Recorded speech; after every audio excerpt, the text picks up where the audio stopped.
Hey guys, welcome back to the channel. Today it's 973 Mini Bikes with another video. As you can see, I'm taking off the torque converter assembly from this 224 max performance engine. We're going to be adding a stage 2 plus kit from OMB warehouse, so special thanks to Eric Adams for sending out these parts, making this video happen.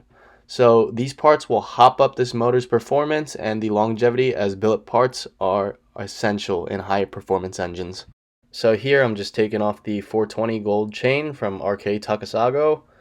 Here we are taking off the 4 bolts that hold on the torque converter assembly to the engine.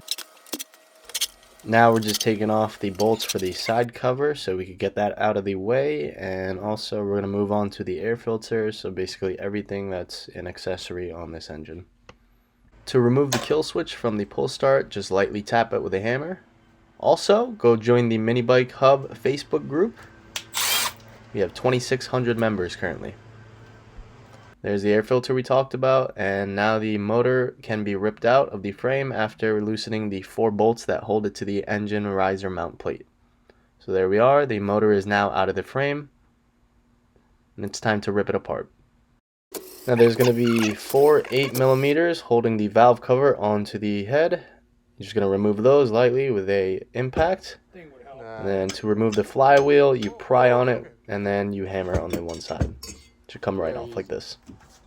There's going to be 4 12mm that you're going to remove, and the head should slide off very easily as one assembly as shown here. Use impacts to remove, not install obviously. Let's take a look in there.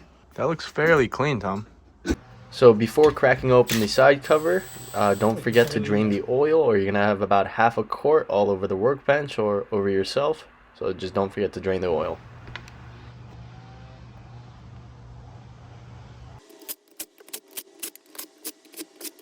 So after draining the oil, you can undo the 10 mils that hold on the side cover and unbolt them and take the side cover off. So watch out when you do this, as the cam might fall out. So you don't want to drop the cam on the floor and damage it. In this case, mine stuck onto the side cover and came out with it and on one piece, so that was neat. Now after removing the cam, you're going to see the cam tappets try to fall out, so just carefully take those out and remove them to the side for reinstallation later. Now we're going to move on to removing the stock rod, and as you can see, the oil sensor. We're going to remove that as well. You do not need that anymore. So we're going to undo the stock rod's rod cap. There we go. And we're just going to pull the rod right out. The head gasket came along with ours. And as you can see, you're going to pull the crankshaft right out. So now the block is empty besides the governor gear and the low oil sensor. So here you could see we're punching this little piece of metal out of the block. But do not use a plastic screwdriver or it's going to break like it did here. So use a metal punch and just get that little piece out of the block. And after this, we're going to be removing the governor, and also we're going to be removing the oil sensor as well. As you can see, we're undoing the 2 bolts that hold in the low oil sensor. We do not need this part for this build, as this engine is oriented for racing, so we don't really need that precaution, as we're going to check the oil ourselves before and after every race. Also, for the clearancing for the rod, you need maximum space. So we're just going to get rid of that altogether and make it look clean. So one thing to watch out for while building and putting back together engines are dry starts, and that can be combated by using assembly lube. So you can see we're putting a nice thick film of gunky assembly lube over the wrist pin and inside the rod here. That's going to prevent premature wear on your nice new billet parts. So as you can see here, we are putting in the little pins, the C-clips, and we're putting in the wrist pin and connecting the piston to the rod. So when assembling the piston and rod, you're going to make sure that the little clip is fully inserted and seated inside of that little groove and cutout, or else that's going to fly out when you start up the engine, and you're going to have a little clip flying around inside the block, and you're going to have catastrophic damage and engine failure. So just make sure that's seated all the way in properly before you go ahead and install the piston into the block. Make sure to check over the rod and piston one more time before installing.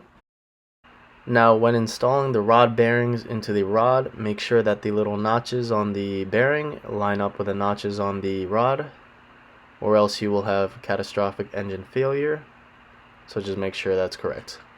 Just for clearancing purposes, we did not torque the rod to spec at 150 inch-pounds, so it's just snugged in there for now, and we're just rotating it over and over so we could see exactly where it hits the block and where we need to dremel out some material to make the rod fit. Number one rule for clearancing is never grind at the rod.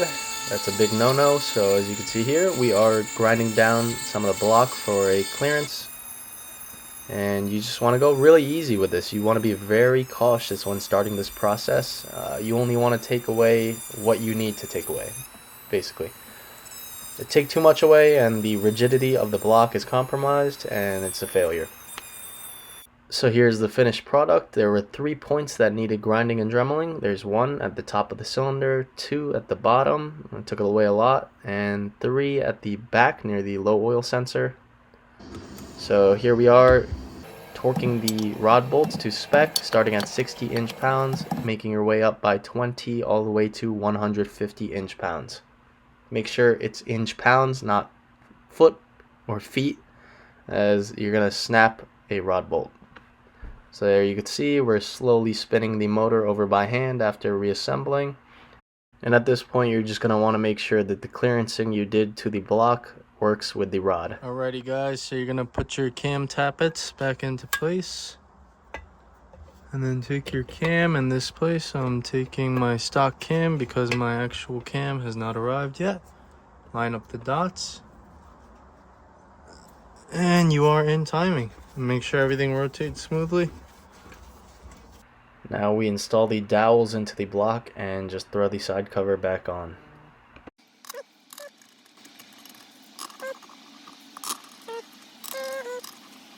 Valve lapping compound. I'm gonna put it on here, all inside here, without the key. So at this point we're going to be lapping our flywheel to the crankshaft, and the reason behind this is that they're just not all made perfectly, so we're going to make the mating surfaces perfect for each other. You're just going to put some valve lapping compound onto both ends and just do a repeated motion of back and forth until they mate together perfectly. Now we're going to lightly hammer this timing key back in before the final reinstallation of the new billet flywheel. So this is going to ensure that the flywheel does not spin around on the crankshaft and stays seated on that little tapered keyway. So lastly, you're going to bolt on the pull start cup and the pull start cover as well. Shout out to ombwarehouse.com for sending over some amazing parts and helping this build come alive. For more amazing performance parts, go check their website out at ombwarehouse.com.